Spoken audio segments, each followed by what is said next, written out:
കാര്യം നമ്മളെല്ലാവരും ലൈഫിൽ എക്സ്പീരിയൻസ് ചെയ്തൊരു കാര്യമായിരിക്കും എക്സാം. ഇപ്പോൾ SLC ഡിഗ്രി പോലത്തെ ബോർഡ് എക്സാം ആയിക്കോട്ടെ, അല്ലെങ്കിൽ PSC SSC പോലത്തെ കോമ്പറ്റീവ് ലെവൽ എക്സാം ആയിക്കോട്ടെ, ഇത്തരം എക്സാമുകളായിരിക്കും നമ്മുടെ ലൈഫിൽ തന്നെ പല വൈത്തിരികൾക്കും കാരണം. ഇത്തരം എക്സാമുകൾ നേരിടുന്നതിന് വേണ്ടി ഇന്ന് നമ്മൾ രണ്ട് കാര്യമാണ് നോക്കാൻ പോകുന്നത്. ഒരു ഡേ ടു ഡേ പ്ലാൻ, അതെങ്ങനെ കൺസിസ്റ്റന്റ് ആയിട്ട് മുന്നോട്ട് കൊണ്ടുപോകാം എന്നാണ് നോക്കാൻ പോകുന്നത്. ആദ്യം ഡേ ടു ഡേ പ്ലാൻ നോക്കാം.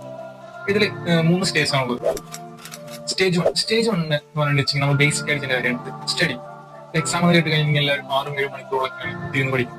നമ്മുടെ ഈ സ്റ്റഡി പ്ലാനിൽ ഒരു 2 മണിക്കൂർ മാത്രമാണ് ഇന്ന് പഠിക്കുന്നത്. ഈ 2 മണിക്കൂറാണ് നമ്മൾ 4 സെക്ഷനായിട്ട് ഡിവൈഡ് ചെയ്യും. 30 മിനിറ്റിന് 4 സെക്ഷൻ. ഈ 30 മിനിറ്റ് 25 മിനിറ്റ് എന്ത് ചെയ്യുന്നു, നമ്മൾ പഠിക്കുന്നു. അതിൽ 5 മിനിറ്റ് നമ്മൾ ബ്രേക്ക് എടുക്കുന്നു. ഇതുപോലെ 4 സെക്ഷനാണുള്ളത്. ഇത്തരം സെക്ഷനുകളാക്കി പഠിക്കുന്നതിനാണ് പൊമഡോറ ടെക്നിക് എന്ന് പറയുന്നത്. വളരെ സയന്റിഫിക്കലി പ്രൂവ്ഡ് ആയിട്ടുള്ള ടെക്നിക്കാണ്. ഇപ്പോൾ പഠിത്തം എന്ന് പറഞ്ഞു കഴിഞ്ഞാൽ നമ്മൾ വളരെ എനർജറ്റിക് ആയിട്ടുള്ള സമയത്ത് മാത്രം ചെയ്യേണ്ട കാര്യമാണ്. ഫസ്റ്റ് സ്റ്റേജ് കംപ്ലീറ്റ് ചെയ്യുന്ന ബെസ്റ്റ് ടൈം എന്ന് പറഞ്ഞു കഴിഞ്ഞാൽ 6 to 8 AM ആണ്. സ്റ്റേജ് 2 നമുക്ക് 2 സെക്ഷനാണ്. ഫസ്റ്റ് സെക്ഷൻ ആണ് അനലൈസ്. ഈ അനലൈസിൽ നമ്മൾ ചെയ്യേണ്ട കാര്യമാണ് പ്രീവിയസ് ക്വസ്റ്റ്യൻ പേപ്പേഴ്സ് വർക്ക്ഔട്ട് ചെയ്യുക. നമ്മളൊരു എക്സാമിന് പ്രിപ്പയർ ചെയ്യുമ്പോൾ ഇമ്പോർട്ടന്റ് ആയിട്ടുള്ള കാര്യങ്ങൾ മനസ്സിലാക്കാൻ വേണ്ടിയിട്ടാണ് പ്രീവിയസ് ക്വസ്റ്റ്യൻ പേപ്പേഴ്സ് വർക്ക്ഔട്ട് ചെയ്യുന്നത്. രണ്ടാമത്തെ കാര്യമാണ് മോക്ക് ടെസ്റ്റ്. പ്രോപ്പർ ആയിട്ടുള്ള ടൈം വെച്ച് ഷെഡ്യൂൾ ചെയ്ത് ഒരു എക്സാം എഴുതി നോക്കുക. ഇത്തരം എക്സാമ്പിൾ എഴുതുമ്പോഴായിരിക്കും എക്സാമിനുള്ള പേടി അല്ലെങ്കിൽ ഒരു കോൺഫിഡൻസ് നമുക്ക് എന്ന് വെച്ചാൽ എക്സാമുകൾ നമ്മൾ എഴുതിക്കൊണ്ടേയിരിക്കാം. മൂന്നാമത്തെ കാര്യം ടൈം മാനേജ്മെന്റ്. എല്ലാവർക്കും എക്സാമിന് സമയത്ത് മാത്രം സമയം കഴിയാതെ വരുന്നു. ഇതിന് വേണ്ടിയിട്ട് നമ്മൾ ചെയ്യാൻ പറ്റുന്ന കാര്യമാണ് പെട്ടെന്ന് തന്നെ ക്വസ്റ്റ്യൻസ് വായിച്ച് മനസ്സിലാക്കാൻ ശ്രമിക്കും. പെട്ടെന്ന് തന്നെ അത് ആൻസർ പേപ്പറിലേക്ക് വേഗം എഴുതി കംപ്ലീറ്റ് ചെയ്യാൻ ശ്രമിക്കാം. പിന്നെ ചെയ്യാൻ പറ്റുന്ന ഓവറായിട്ട് വലിച്ചു വായി എഴുതാതെ പോയിന്റ്സ് മാത്രമായിട്ട് മാർക്ക് നെസ്റ്റ് മാത്രം ആൻസർ എഴുതാൻ ശ്രമിക്കുക. മോസ്റ്റ് അണ്ടർ റേറ്റഡ് സ്കില്ലാണിത്. ഒരു കാര്യം കേട്ടുകൊണ്ട് പഠിക്കാനാണ്. വളരെ കുറച്ച് പേർക്ക് മാത്രമുള്ള സ്കില്ലാണിത്. കേട്ടുകൊണ്ട് പഠിക്കാൻ വളരെ അഡ്വാൻസ്ഡ് ആണ്. ഈ സ്കില്ലുള്ളവർക്ക് നമ്മൾ എക്സാം സമയത്ത് പഠിക്കുമ്പോൾ 1/3 സമയം നമുക്ക് ലാഭിക്കാൻ പറ്റും.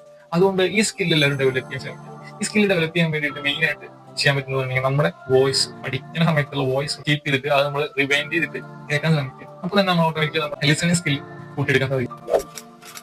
സ്റ്റേജ് 3 മൂന്നായതായിരിക്കാം റീഡ്, റൈറ്റ്, റിവൈസ്. ഓക്കെ, നമ്മളൊരു കാര്യം നിന്ന് പഠിച്ചു കഴിഞ്ഞാൽ നമുക്ക് എടുക്കുന്നതിന് മുന്നേ എന്തായാലും അത് വായിച്ചിരിക്കണം. അതാണ് റീഡ് എന്നാണ് നമ്മൾ സെക്ഷനിൽ നമ്മൾ ചെയ്യാൻ പോകുന്നത്. പിന്നെ റൈറ്റ് ചെയ്യേണ്ടത്, വായിച്ചിട്ട് നമുക്ക് കിട്ടാത്ത കാര്യം എന്താണ് അതൊരു ഷോർട്ട് നോട്ട് ആക്കിയിട്ട് അപ്പൊ തന്നെ എഴുതിയിരിക്കാൻ ശ്രമിക്കുക. അപ്പൊ പിറ്റേ ദിവസം നമുക്ക് അത് നോക്കുമ്പോൾ വീണ്ടും അത് മെമ്മറൈസ് ചെയ്യാൻ പറ്റും. പിന്നാണ് റിവൈസ്, സ്പേസ് റിപ്പീറ്റേഷൻ. റിവൈസ് ഒരു കാര്യം പഠിച്ചു കഴിഞ്ഞാൽ സ്പേസ് റിപ്പീറ്റ് ചെയ്തില്ലെങ്കിൽ നമ്മളത് മറന്നു. 1, 4, 7, 14 ഇത്തരം ദിവസങ്ങൾ ഇടവിട്ട് നമ്മൾ പഠിച്ച കാര്യം വീണ്ടും പഠിക്കണം. അങ്ങനെയാണെങ്കിൽ മാത്രമേ നമുക്കത് ഒരു ഷോർട്ട് ടൈം മെമ്മറിയിൽ നിന്ന് ലോങ് ടൈം മെമ്മറിയിലേക്ക് കൺവേർട്ട് ചെയ്യാൻ പറ്റുള്ളൂ. അല്ലാത്ത പക്ഷം നമ്മൾ പഠിച്ച എന്താണോ അത് മറന്നു പോകും.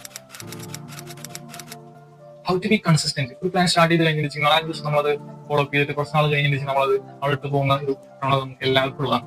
ഇത്തരം സ്റ്റഡി പ്ലാനുകൾ ലോങ് ടൈം ആയിട്ട് കൺസിസ്റ്റന്റ് ആയിട്ട് കൊണ്ടുപോകാൻ വേണ്ടി എന്താണ് ചെയ്യാൻ പറ്റുന്നത്? ഇതിന് 3 കാര്യങ്ങൾ നമുക്ക് നോക്കാം. ആദ്യത്തെ കാര്യമാണ് എന്നും ഒരേ സമയത്ത് എഴുന്നേക്കാൻ ശ്രമിക്കും.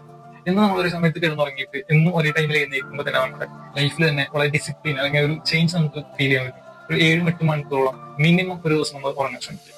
രണ്ടാമത്തെ കാര്യമാണ് ഒരു ടാസ്ക് ബുക്ക് ഉണ്ടാക്കുക. നമ്മൾ കാലത്ത് എഴുന്നേറ്റുകൊണ്ട് നമ്മൾ എന്തൊക്കെയാണ് ചെയ്യേണ്ടത്, അതായത് നമ്മൾ നമ്മുടെ സ്റ്റഡി പ്ലാനിൽ നമുക്ക് എന്തൊക്കെ ഏതൊക്കെ ടോപ്പിക് നോക്കണം, അല്ലെങ്കിൽ നമ്മൾ ഏതൊക്കെ പഠിക്കണം, എന്തൊക്കെ റിവൈസ് ചെയ്യണം, ഏതൊക്കെ പ്രശ്നത്തെ നമ്മൾ ചെയ്ത് നോക്കണം എന്നൊക്കെ കാലത്ത് എഴുന്നേറ്റുകൊണ്ട് തന്നെ നമ്മൾ ഒരു ടാസ്ക് ആയിട്ട് എഴുതി വെക്കാൻ നമുക്ക് ഒരു ഷോർട്ട് നോട്ടിൽ ഒരു ടാസ്ക് ബുക്ക് തന്നെ നമുക്ക് ഉണ്ടാക്കാം. മൂന്നാമത്തെ കാര്യമാണ് ഹോളിഡേസ് എടുക്കുക. നമ്മളൊരു കാര്യം സ്റ്റാർട്ട് ചെയ്ത് കഴിഞ്ഞിട്ട് ചെയ്യാം. നമ്മൾ 10-20 ദിവസം കണ്ടിന്യൂസ് നമുക്ക് ഒരിക്കലും ചെയ്യാൻ പറ്റില്ല. ഒരു 4-5 ദിവസം കഴിയുമ്പോൾ തന്നെ അലസാൻ നമുക്ക് എന്തായാലും തോന്നായിരിക്കും. അത് കളയാൻ വേണ്ടിയിട്ട് നമുക്ക് 2 മെത്തേഡുള്ളത്. ഈ 2-1 മെത്തേഡ് എന്ന് പറഞ്ഞിട്ടുണ്ടെങ്കിൽ ആദ്യത്തെ 2 ദിവസം നമ്മൾ ഈ സ്റ്റഡി പ്ലാൻ പ്രകാരം പഠിക്കും. 3-ാമത്തെ ദിവസം നമ്മൾ റെസ്റ്റ് എടുക്കും. ഒരു റിവാർഡ് സിസ്റ്റം പോലെയാണ്. 2 ദിവസം കൺസിസ്റ്റന്റ് ആയിട്ട് പഠിച്ചാൽ 3-ാമത്തെ ദിവസം നമ്മളത് എന്ത് ചെയ്യും, ഒരു റെസ്റ്റ് ആയിട്ട് നമുക്ക് അന്ന് ഹോളിഡേ പോലെ നമുക്ക് എന്ത് വേണമെങ്കിൽ ചെയ്യാം. ഇതാണ് 2-1 മെത്തേഡ്. രണ്ടാമത്തെ കാര്യമാണ് 3-1 മെത്തേഡ്. ഇതേപോലെ തന്നെ 3 ദിവസം കൺസിസ്റ്റന്റ് ആയിട്ട് പഠിക്കാൻ, 4-ാമത്തെ ദിവസം നമ്മൾ റെസ്റ്റ് എടുക്കും.